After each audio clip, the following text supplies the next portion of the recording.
Hello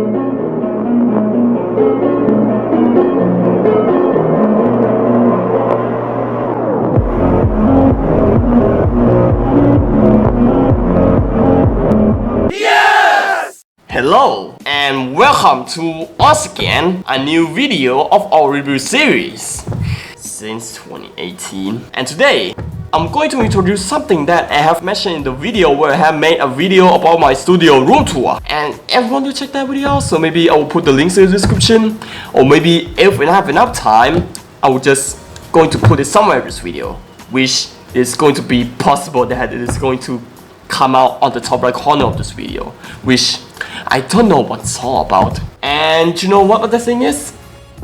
It is really nothing. It's just really nothing, guys. It is my Pinhole camera. But why do I have to review it? Although it's just a simple handmade camera. And that's because this video, it is going to be all about the pinhole photography, which I did interest in this.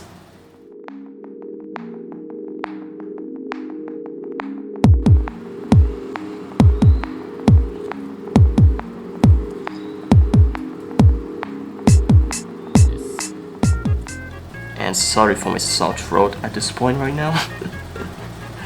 And right now, let's take a look at this pinhole camera unit. So as you can see here, for the pinhole camera unit, you would get absolutely nothing but the bunch of nonsense that I just added onto the camera itself.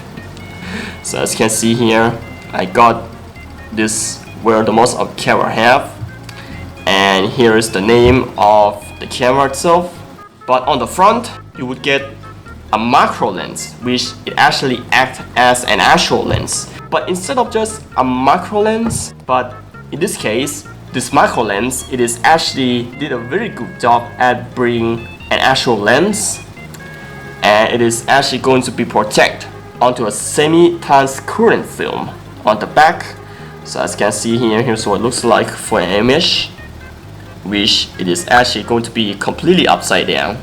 But although it's actually having a really simple look, and also actually I didn't get a mirror to work on this, so that's why I will probably going to end up using a semi-transparent film and let the picture upside down like that. And that's pretty much it for the around the unit of the camera. So but although it is actually completely simplistic, and after I have talked about an overview and around the unit of this camera, so how does it work? So first of all, I have a paper where I have wrote about the working principle of the pinhole camera. So as you can see here, here's what it looks like for the paper that I actually wrote about how it actually works. So as you can see here, here is the subject. For example, this in this case is an A. So as you can see here, this is a subject or a light, and it is actually going to go through the pinhole, or in this case, a lens. So as you can see here, when the light is fully fused, and then the picture that is actually going to come out is going to be completely upside down on a semi-transparent plastic film. So as you can see here, here's what it looks like, and here is your point of view. So of what the image is actually going to look like. But the working principle of a pinhole camera is actually very simple. But although you're actually going to know of how it actually works by just looking at it. And that's pretty much it for the working principle of a pinhole camera. And right now, it is time to get this pinhole camera to a photo test, which this pinhole camera is actually going to be made for taking photos only. And unfortunately, when I use it to record a video, it is going to be terrible. So, and right now, without any further nonsense to do, let's get right into a photo or a video test of my pinhole camera lens.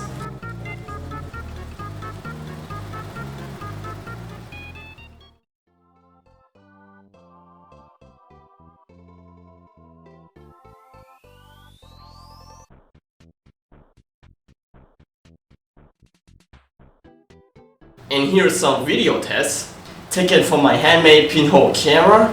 So as you can see here, here's what it looks like for an image of how it is going to turn out when recording a video on my handmade pinhole camera. But when I try to close up on something else like my 7-rise Pinhole mini microphone, which right now I'm currently using on to record the audio, and the image it is in flat blurry. And that's because I have to adjust the manual focus on this handmade pinhole camera. But instead of just an actual manual focus lens, you are actually going to end up using a semi-transparent film to do all of that. And that's just basically it for a video test on my handmade pinhole camera. But just like what I said, my handmade pinhole camera it is actually not the best at recording a video. And that's because I couldn't actually set this thing to a manual focus. And that's because I couldn't set to autofocus on this thing. And I have to set the focus manually, like when the old camera days where the daguerreotype cameras were invented back in the 1850s.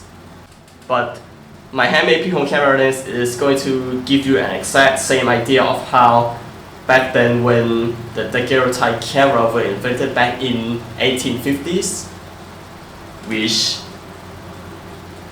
it is actually the newest technology back then. But right now, it is just a completely normal, simple mechanism of how the camera works. And right now, let's cut to the conclusions of how I think or I thought about this handmade pinhole camera lens. And right now, without any further hesitation, let's get right into the conclusions of how I think and I thought about my handmade pinhole camera lens, both the photo and video test. Oh well, the light just ran out of batteries. And here goes my conclusions for my homemade pinhole camera.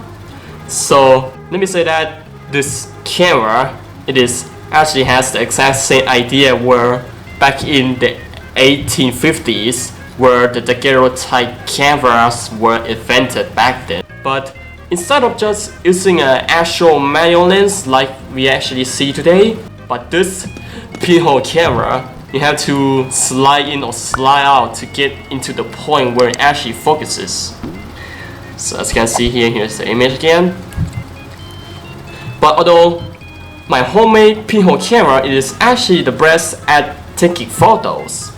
And why I said it's not the video, and that's because but when I'm taking a video, I'm probably going to use a third body to rotate an image to 180 degrees to do all of that when recording a video. But although by the overall this thing is actually kind of terrible when recording a video, but it is actually kind of the best at taking photos. But why I actually said that? Because this handmade pinhole camera, it is actually meant to be made for taking photos only, just like what I said.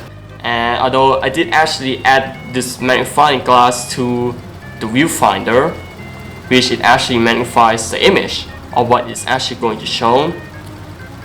But for the overall conclusion, this handmade pinhole camera, it is actually really good at taking photos, but not for the video.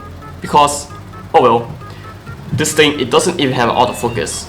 So you're probably going to end up slide in or slide out to do a manual focus on this thing.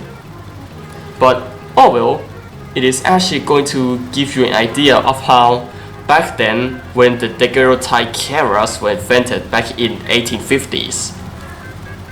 So, and that's pretty much it for my review of my handmade pinhole camera.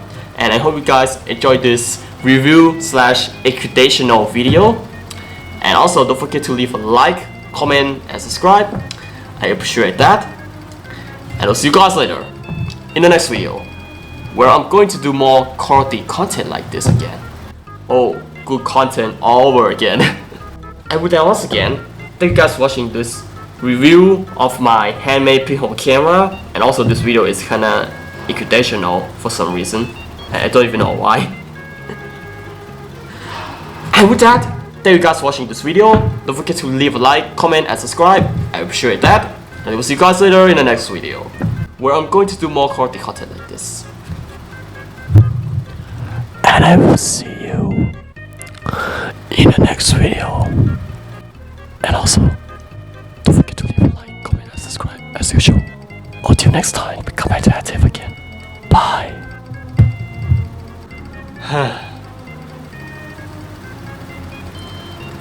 I did actually order this thing though, and they said they could deliver it to me today. Welcome, my new friend.